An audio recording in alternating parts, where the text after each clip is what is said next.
नमस्कार, good morning, स्वागत है आप सभी का। देख रहे हैं आप दिल्ली एनसीआर हरियाणा पर दिल्ली वाला रेडियो टीवी। मैं हूं आपके साथ बसंत शर्मा और मैं हूं आपके साथ सोनाली राय। तो इसी के साथ अब समय हो चुका है आपको खबरों का डोज देने का। खबर आपको बताएंगे जो आपके फायदे की हो। खबर को खबर की तरह नहीं बल्कि एक आम बोलचाल के तरीके से और रेडियो और टीवी के गजब कॉम्बिनेशन में बताएंगे। एक अनोखा लहजा, एक अलग अंदाज जो कि जरूरी है। आपको खबर सुनाएंगे और दिखाएंगे आपकी गलियों से लेकर दिल्ली की पूरी अपडेट, कहाँ क्या हो रहा है, कहाँ से आपको निकलना चाहिए, कहाँ रोड बन रहा है, कहाँ रोड टूटा हुआ है, सारी अपडेट आपको देंगे पल पल के हलचल के साथ। इसी के साथ स्टार्ट दिल्ली वाला रेडियो टीवी।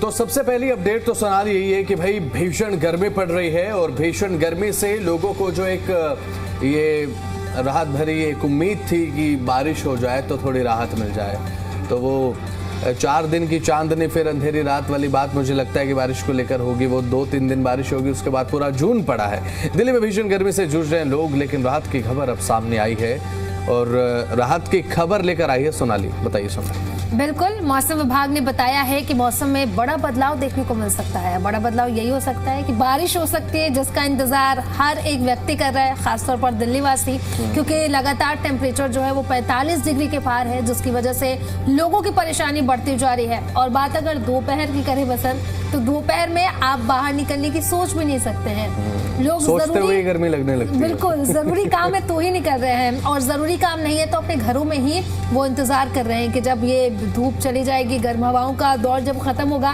तब दोपहर के वक्त घरों से बाहर निकलेंगे। और अगले 24 से 36 घंटे के बीच में आपको मौसम में बदलाव दिखाई दे जाएगा। दिन भर में अब बादलों की आवाजाही जो है वो लगातार आपको देखने को मिलेगी। साथ ही 30 से 40 किलोमीटर प्रति घंटे की रफ्तार से तेज हवाएं यहाँ पर दिल्ली में आपको चलती हुई महसूस होंगी। दिखाई नहीं देंगी, कभी आप सोच रहे हैं दिखाई देंगी, तो वो दिखाई नहीं देंगी, महसूस होंगी। शाम रात के समय मौसम में थोड़ा ज़्यादा एक बदलाव देखा जा सकता है। अब बादल गरज सकते हैं, बिजली चमक सकती है और 70 किलोमीटर प्रति घंटे की हवाएं चल सकते हैं। अभी हमने आपको बताया था 40 से 50, लेकिन रात को ज़्यादा बदलाव होगा तो हवा की रफ्तार भी रात को ज़्यादा हो जाएगी। बिल्कुल, साथ ही हल्की बारिश भी होने की संभावना है। अब बारिश के बाद लोगों के चेहरे जो हैं वो खिल उठेंगे बसंत, क्योंकि लोग इसी चीज का इंतजार कर रहे थे कि कब बारिश हो, कब लोगों को गर्मी से थोड़ी राहत मिले। हालांकि जिस तरीके से आपने भी कहा कि 4 दिन की चांदनी फिर अंधेरी रात, हो सकता है कि 2-4 दिन बारिश हो, फिर अभी पूरा का।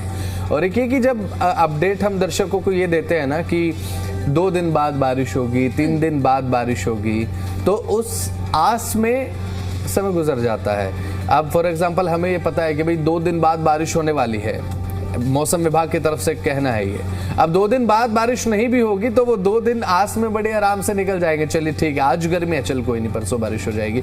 आज गर्मी है, चलो कोई नहीं, कल बारिश हो जाएगी, तो वो आस में निकल जाते हैं। लेकिन जब बारिश नहीं होती तो फिर उसके बाद यार अभी भी बारिश नहीं हो रही है, अभी भी तेज़ हवाएं नहीं चल रही। लेकिन अभी फिलहाल मौसम विभाग ने ये कहा है कि भाई बारिश हो सकती है और अब येलो अलर्ट जारी किया गया है हल्की बारिश का। शुक्रवार के लिए ऑरेंज अलर्ट जारी किया गया है। अब ऐसे में सबसे बड़ी राहत की बात तो ये है कि शुक्रवार से तापमान में गिरावट शुरू हो जाएगी। केवल 2 से 3 दिन ये राहत रहेगी, तो आप ये मत सोचें कि गिरावट शुरू हो जाएगी तो उसके बाद आप गर्मी आप नहीं देखेंगे या महसूस नहीं करेंगे। अधिकतम तापमान करीब 37 से 38 डिग्री जा सकता है, न्यूनतम तापमान 25 से 26 डिग्री के आसपास पहुंच सकता है, जो कि अभी 29 से 30 बना हुआ है। बिल्कुल, मौसम विभाग के अनुसार अगर हम बात करें तो वेस्टर्न डिस्टर्बेंस की वजह से बारिश देखने को मिलेगी, जिसकी वजह से लोगों को राहत मिलेगी। बंगाल की खाड़ी से आने वाली ये नमी जो है, जिसकी वजह से अब दिल्ली वासियों को थोड़ी राहत जरूर मिल सकती है। अब वेस्टर्न डिस्टर्बेंस एक्टिव होगा, पिछले दिनों भी वेस्टर्न डिस्टर्बेंस एक्टिव था, जिसकी वजह से बारिश देखने को मिली थी। और एक बार फिर से मौसम विभाग की तरफ से ये अनुमान जताई गई है कि वेस्टर्न डिस्टर्बेंस एक बार फिर से एक्टिव होगा, जिसके बाद लोगों को गर्मी से थोड़ी राहत मिलेगी, बारिश होगी। हाँ, और सोनाली को ये लग रहा है कि भाई ये बारिश होगी, न जाने कितनी बड़ी राहत लेकर आ रही है। मुझे लगता है कि केवल 2 से 3 दिन की ये राहत रहेगी, उसके बाद इसका जो एक आफ्टर इफेक्ट है वो 3 से 4 दिन तक कैरी फॉरवर्ड हो सकता है, कि आने वाले मतलब 4 से 5 दिन आप मान सकते हैं कि राहत रहने वाली है। तो चलिए इसी के साथ खबरों में आगे बढ़ते हैं। अब राहत आने में तो समय लगेगा, अब इतना समय का इंतजार ना करते हुए अगली खबर का रुख करते हैं। दिल्ली में अब जल्द ही सड़क यातायात जो है वो और ज़्यादा सुधरने वाला है। अब ऐसे में मिंटो रोड से राजौरी गार्डन तक ये बदलाव देखने को मिलेगा और अपडेट यही है कि जिस तरीके से अब जो रोड्स का कायाकल्प होना है, उससे एक जाम की जो समस्या है वो मुझे लगता है कि थोड़ी बेटर हो जाएगी। जाम की समस्या बेटर नहीं होगी, बल्कि जाम की जो कंडीशन है लोगों वो को राहत थोड़ी मिलेगी। सुधरती हुई नजर आएगी। बिल्कुल बसंत, अब लगातार यातायात प्रभावित होती है, कई जगह पर जाम की स्थिति भी देखने को मिलती है, लोगों की परेशानी बढ़ जाती है। अब लगातार अगर बात कर ले, परिवहन मंत्री की तरफ से इसको लेकर के काम किया जा रहा है। कुछ दिन पहले राजधानी में खुद परिवहन मंत्री नितिन गडकरी भी पहुंचे थे, रेखा गुप्ता भी पहुंची थी, और लगातार अब कायाकल्प करने की कोशिश की जा रही है सरकार की तरफ से, परिवहन मंत्री की तरफ से, ताकि लोग ज्यादा देर तक सड़कों पर ना फंसे रहें जाम की स्थिति में। क्योंकि जब आप जाम की स्थिति में आप फंस जाते हैं तो आप काफी ज्यादा फ्रस्ट्रेटेड हो जाते हैं, इरिटेटेड हो जाते हैं। आपके साथ कभी ऐसा हुआ है कि सुबह सुबह ऑफिस आप आ रहे हो बहुत और हुआ है जाम में फंस सोनाली, जाएं? बहुत हुआ है, ये तो होता ही है।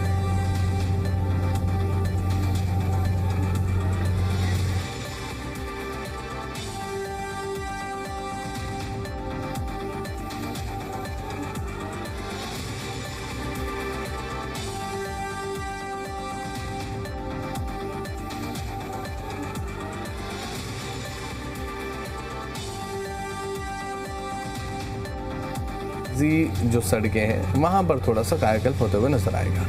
अब ऐसे में दिल्ली में 5 मॉडल कॉरिडोर बनाने की तैयारी है। मिंटो रोड और राजौरी गार्डन तक इसका बदलाव जो है वो देखने को मिलने वाला है। अब ऐसे में 5 मॉडल कॉरिडोर बनेंगे सोनाली। अब इससे सीधी सी बात यह है, फुटपाथ के साथ साथ जो दूसरी सुविधाएं हैं, साइकिल ट्रैक हो गया, सीसीटीवी हो गया, ये जो तमाम चीजें, इन सुविधाओं से लैस अब रोड्स को कर दिया जाएगा। और दिल्ली में जितनी ज्यादा सुविधाएं ऑन रोड आपको मिलेंगी, मुझे लगता है कि उतना बेहतर है। आपको क्या लगता है? बिल्कुल बसंत, जिस तरीके से लोग ट्रैफिक में फंस जाते हैं, लोगों की परेशानी बढ़ जाती है, खासतौर पर पीक आवर पर जब भी आप निकल जाएं, आप घंटों जाम में फंसे रहते हैं। अब ऐसे में इसी को लेकर के मुझे लगता है कि अगर ये काम जल्द से जल्द अगर पूरा हो जाता है तो आने वाले दिनों में दिल्ली वासियों को राहत जरूर मिलेगी। और साथ ही साथ जो लोग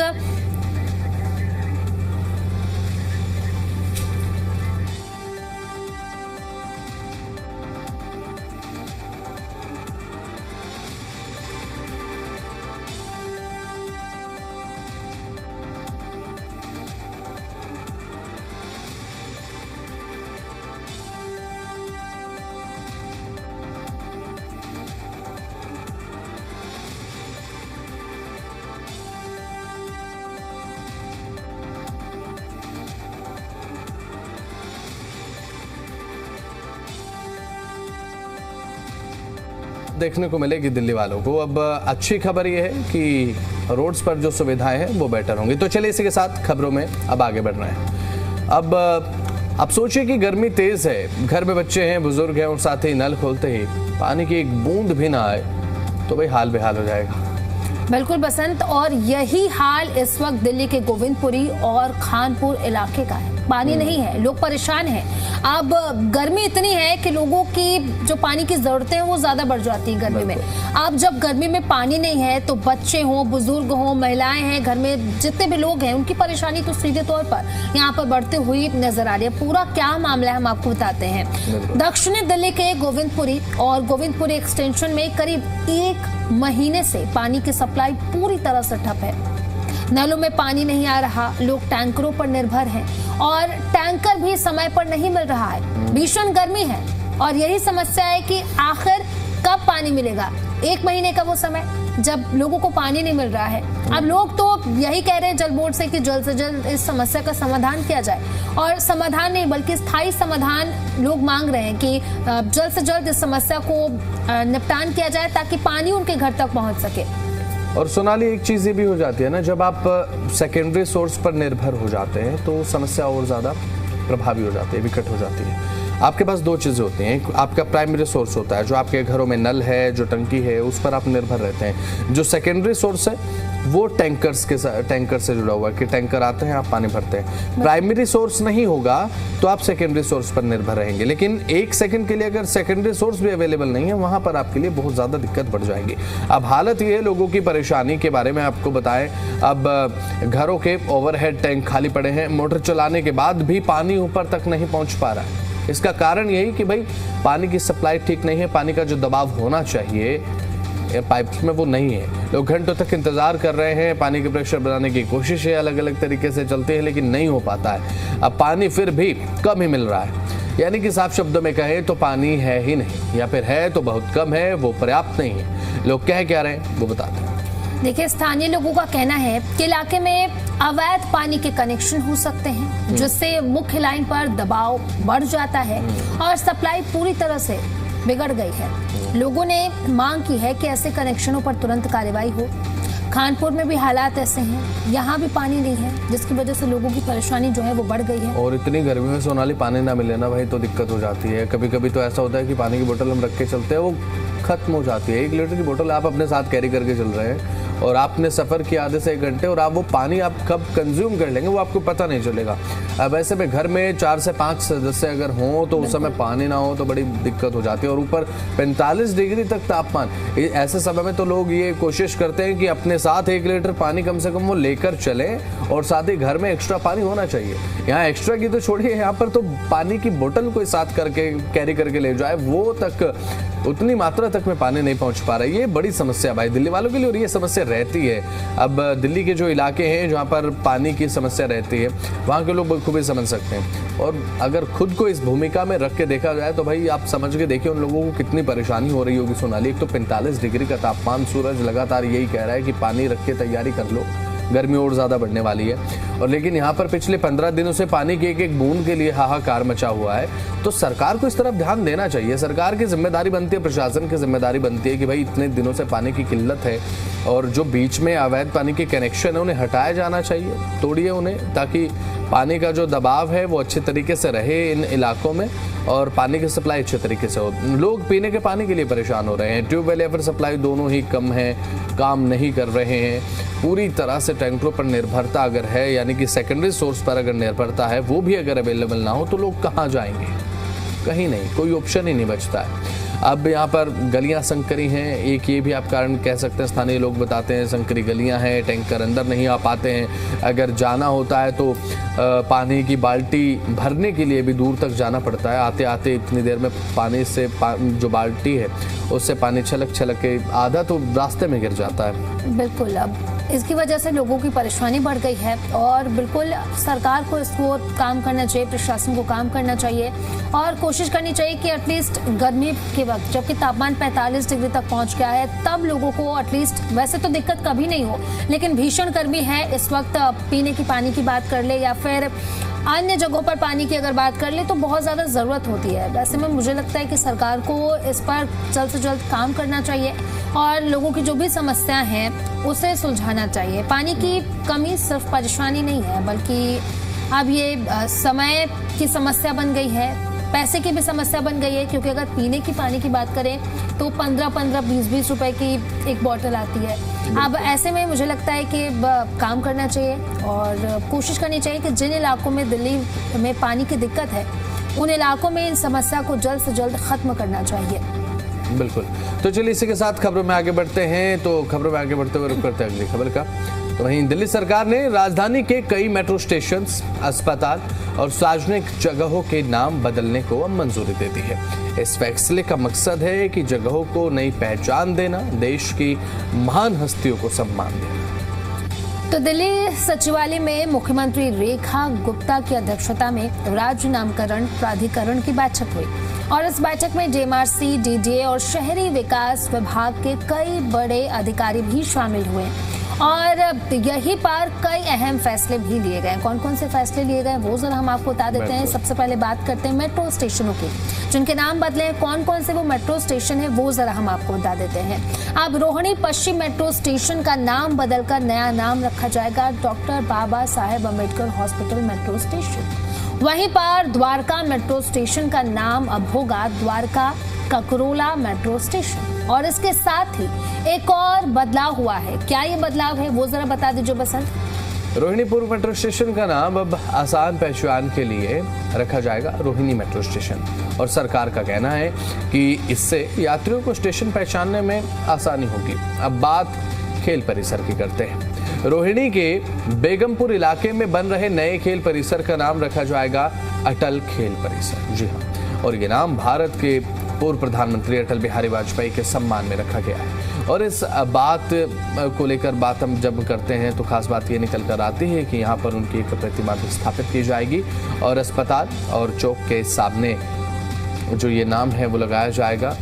अब ऐसे में अस्पताल और चौक के नाम भी बदले जाएंगे। ज्वालापुरी में बन रहे अस्पतालों का जो नाम है वो अब चेंज किया जाएगा और जो नाम चेंज करने के बाद नया नाम होगा बाबा रामदेव जी महाराज अस्पताल। वहीं शकूरपुर स्थित ब्रिटानिया चौक का नाम बदलकर रखा जाएगा अश्वनी चोपड़ा मीना चौक। माफ कीजिएगा।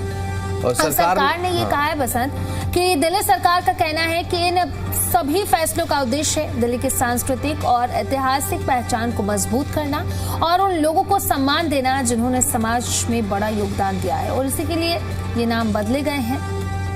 तो दोस्तों ये थे दिल्ली सरकार के बड़े नाम बदलने वाले फैसले जो हमने आपको बताया है। यानी कि अगर आपको नाम थोड़ा सा बदला हुआ नजर आए तो चौंकिएगा मत, क्योंकि ये खबर हमने पहले ही आपको बता दी है कि नाम बदलकर आखिर क्या क्या किया जाएगा। अब देखना ही होगा कि आने वाले समय में इन नए नामों को लोग कितनी जल्दी एक्सेप्ट करते हैं, कितनी जल्दी इनको अपनाते हैं, कितनी जल्दी इनको याद कर पाते हैं। तो चलिए इसी के साथ खबरों में आगे बढ़ रहे हैं। दिल्ली की सड़कों पर अब ट्रैफिक का जो ड्रामे वाला सीन है वो थोड़ा कम होने जा रहा है, क्योंकि दिल्ली ट्रैफिक पुलिस ने एक नई दिल्ली इलाके में अब लगे हुए VMS यानी कि अब वेरिएबल मैसेज साइन बोर्ड्स को स्मार्ट बनाने का काम शुरू कर दिया है। आसान भाषा में समझे तो अब सड़क पर लगे हुए बोर्ड आपको सिर्फ इधर जाम है नहीं बताएंगे, बल्कि ये भी बताएंगे कि भाई साहब यहाँ मत आइए, आगे लंबा जाम और साथ ही रोड खराब दोनों मिलने वाले हैं आपको। बिल्कुल। अब नई दिल्ली के 92 बोर्ड्स में से 42 को हाईटेक सिस्टम से जोड़ दिया गया है। ये बोर्ड अब आपको रियल टाइम में बताएंगे कि कहाँ जाम है, रास्ता बंद है, एक्सीडेंट हुआ है या फिर मौसम भी अचानक मूड बदलने वाला है। इतना ही नहीं, ये बता देंगे कि आपकी यात्रा में कितना टाइम लगेगा, यानी कि अब मैं पहुंच रहा हूं वाली झूठ की उम्मीद खत्म हो जाएगी। क्योंकि कई बार जब हमें कहीं पहुंचना होता है और हम देर हो रहे होते हैं तो बस हम यही कहते हैं बस 5 मिनट, बस 5 मिनट, बस 5 मिनट। सर बिल्कुल, बस 5 मिनट में पहुंच रहा हूँ। इस सिस्टम में अब जो लोग हैं वो वैकल्पिक रास्ते भी चुन पाएंगे। आपको डाइवर्जन भी बताया जाएगा। जाम से आपको एक राहत मिल सकती है कि कहाँ से जाना है, कहाँ से निकलना है। अगर रियल टाइम मॉनिटरिंग के बाद आपको ये जानकारी मिलती है तो अच्छी बात है। अब ऐसे में पेट्रोल भी आपका कम जलने वाला है, मतलब ट्रैफिक कम और साथ ही सुकून सा। कुछ इसी तरीके की कंडीशन आपको देखने को मिलेगी और मुझे लगता है कि ये अच्छी बात है। जब आप रोड पर निकलते हैं, जो साइन बोर्ड से जब वो आप देखते हैं तो उसके बाद ये तमाम जानकारी अगर आपको मिल जाए तो आपके लिए अच्छी खबर है। बिल्कुल बसंत। अब लोगों को जब पहले ही पता चल जाएगा कि कहाँ पे बहुत ज्यादा जाम है, कहाँ पे एक्सीडेंट का खतरा है। स्टीयरिंग पे हाथ पीटते पीटते लोग परेशान हो जाते हैं। बिल्कुल, आप ट्रैफिक जाम में एक बार खड़े हो जाइए और लोगों को नोटिस कीजिए, तो जो लोग कार में हैं तो वो बस ऐसे खुद कर लेंगे आप नोटिस, क्योंकि इतना टाइम मिल जाता है दिल्ली वालों को जब ट्रैफिक में फंसते हैं ना। कौन सी गाड़ी लाल रंग की खड़ी है, आगे इसका नंबर प्लेट क्या है, वाह बहुत बढ़िया नंबर इस गाड़ी का। तो चलिए इसी के साथ खबरों में आगे बढ़ते हैं। बात करते हैं पेट्रोल और डीजल के बारे में, क्योंकि पेट्रोल और डीजल तो आजकल की सुर्खियां बनी हुई है। आप जानते हैं लगातार दाम बढ़ते जा रहे हैं, आपकी जेब पर दबाव बढ़ता जा रहा है। दिल्ली में पेट्रोल की कीमतें हैं 102 रुपए 12 पैसे प्रति लीटर, कहां पर 95 था और अब सीधा 102। डीजल की कीमत है 91.58, यानी कि 91 रुपए 58 पैसे प्रति लीटर के हिसाब से, जो कि 2 दिन पहले अब बढ़कर 92 रुपए 49 पैसे हो गई है। ताज़ा अपडेट भी हम आपको लगातार बता रहे हैं। CNG के दाम राजधानी दिल्ली में 83 रुपए 9 पैसे प्रति किलोग्राम के हिसाब से। वहीं अगर नोएडा की बात करें तो पेट्रोल की कीमत है 102.12 पर लीटर के हिसाब से, और डीजल की कीमत की बात करें तो ये है 95.56 पर लीटर के हिसाब से, और CNG की कीमत की बात करें तो ये है 89.70 पर किलोग्राम के हिसाब से। गुरुग्राम की अगर हम बात कर ले बसंत, तो गुरुग्राम में पेट्रोल की कीमत है 100.16 पर लीटर। डीजल की कीमत की बात कर ले तो डीजल की कीमत है 92.93 पर लीटर के हिसाब से, और वहीं पर अगर CNG की कीमत की बात कर ले तो ये है 85.12 पर किलोग्राम के हिसाब से। तो ये तो बात रही पेट्रोल डीजल की, और CNG की कीमतें जिस तरीके से बढ़ी हैं हमारे दर्शकों को पता होना चाहिए। तो चलिए इसी के साथ अब खबरों में आगे बढ़ते हैं। बात करते हैं गोल्ड और सिल्वर को लेकर। सोने चांदी की कीमतें इस समय आकर्षण का केंद्र बनी हुई हैं, लेकिन अब राहत की बात यह है कि सोने और चांदी की कीमतों में बढ़ोतरी नहीं बल्कि थोड़ी गिरावट है। 24 कैरेट 10 ग्राम सोना यानी कि 1 तोला सोना आपको मिलेगा 1,58,430 रुपए प्रति तोला, यानी कि प्रति 10 ग्राम। चांदी के भाव बताते हैं। चांदी की कीमत की बात करें तो ये है 2,84,900 रुपए पर किलोग्राम के हिसाब से ये कीमतें हम आपको बता रहे हैं। तो सोने की अगर कीमत की बात करें बसंत, तो इसमें तो गिरावट देखने को मिल रही है, लेकिन बिल्कुल। चांदी जो है वो काफी लंबे समय से स्थिर है, इसमें कोई बदलाव देखने को नहीं मिल रहा है। और ये वो तमाम अपडेट्स थी जो आपके लिए जानना ज़रूरी था। साथ ही पेट्रोल डीजल के साथ साथ सोना चांदी और दिल्ली में क्या चल रहा है क्या नहीं चल रहा है, ये तमाम अपडेट्स हमने आपको बताई। तो चलिए अभी फिलहाल समय की कमी, फिलहाल इस कार्यक्रम में आज के लिए अभी के लिए इतना ही। कल फिर से मुलाकात, तब के लिए इजाज़त। फिलहाल इस कार्यक्रम के यहीं पर समाप्त। नमस्कार।